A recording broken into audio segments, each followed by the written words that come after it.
Rest in peace, Woodie. That's something I wanted to talk about with y'all because I was a big fan of Woodie.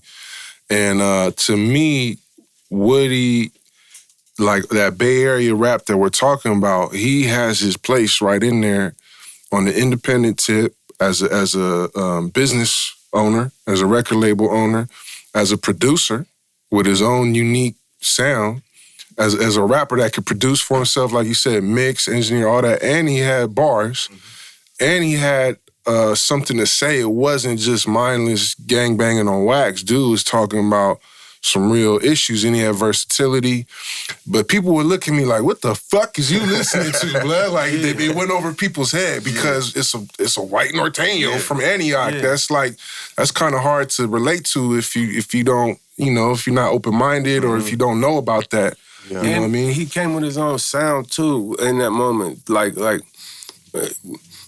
the rap that was coming out of people from his circle and his side of the streets wasn't sounding like the music he started putting out. He brought a whole new sound to it. Music sounded a certain way from where his side, before he came along. He came with a whole new sound, and it just was like, you couldn't compare it to nothing else. It just had its Bay Area roots, but it was real gangbanging stories and real, but also intelligent. He didn't just spit ignorant gangbanging stories. He was educated gang member stories and shit. Like, he'll talk about. And they had real backstories to it too, though. So they had substance, and like you said, he knew how to word it perfectly. He knew how to paint that picture, man. You know what I'm saying? That's why it was so for us. The way me and Tone was around it and seeing that music is probably different from the average listener, because we being true to being true to your lyrics and your music, and actually being the same as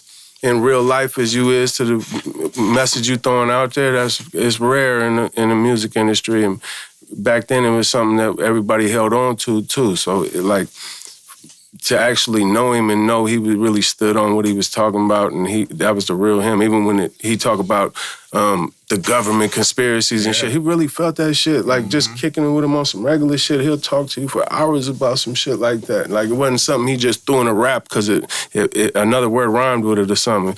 What he rapped about, he really felt that shit in his heart, and he really lived that shit. So I had an appreciation for his music on a whole nother level. Before I was even a fan of his music, I got to know him and was a fan of him. And then when I heard the music, I heard it in a whole new light, and it really just fucked my brain up. Like, oh shit, this shit fire. Right. And when I first heard it, it was like beer. It was like an acquired taste. I didn't take to his music when I first heard it.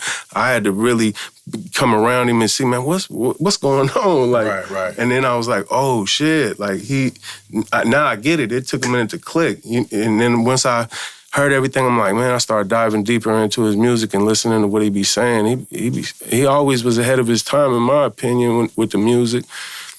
Yeah, I ain't gonna lie, when I first heard him, bro, that shit blew my mind. Because like you said, it's going back to our culture. Back then, gangbanging rap. Yeah.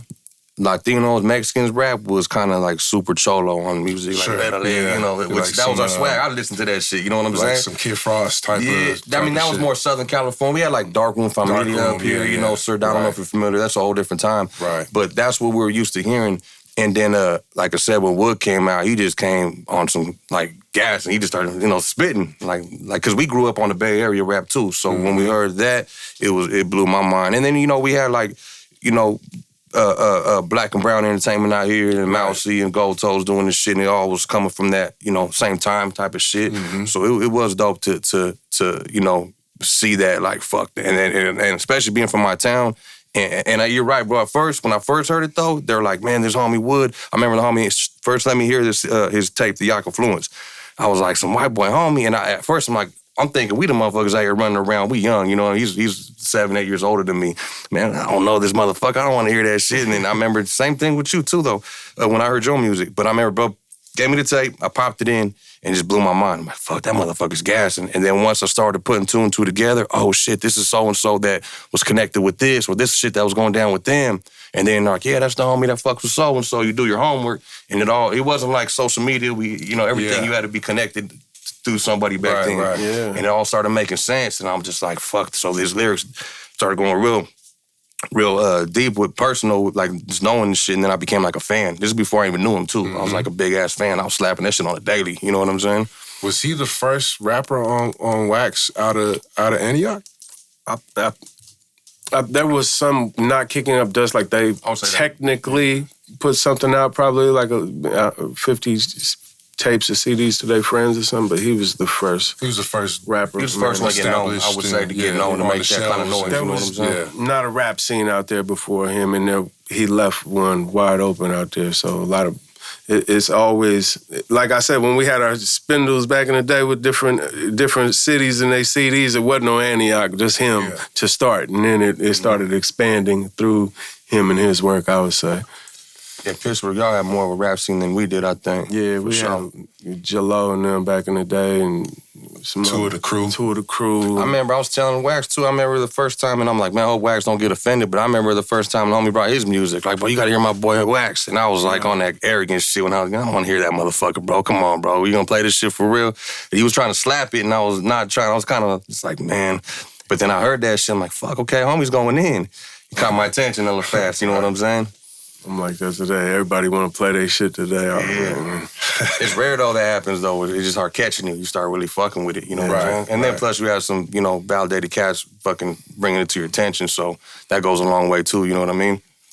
Yeah, man. Northern Expozure.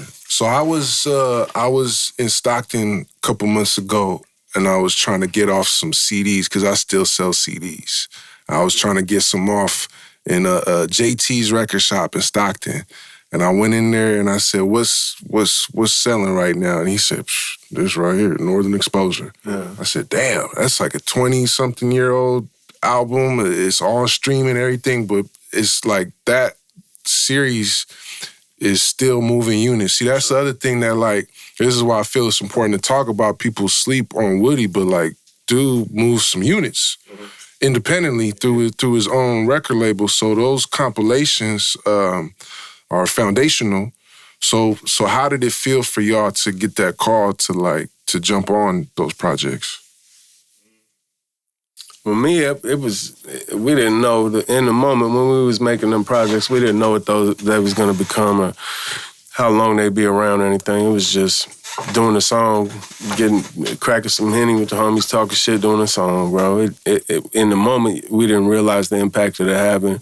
We also didn't know how long would it be around us. You young, you assume everyone around you gonna be there forever. You know what I mean? Right. So it was just the same as doing any song, bro. We just had fun, made some music together.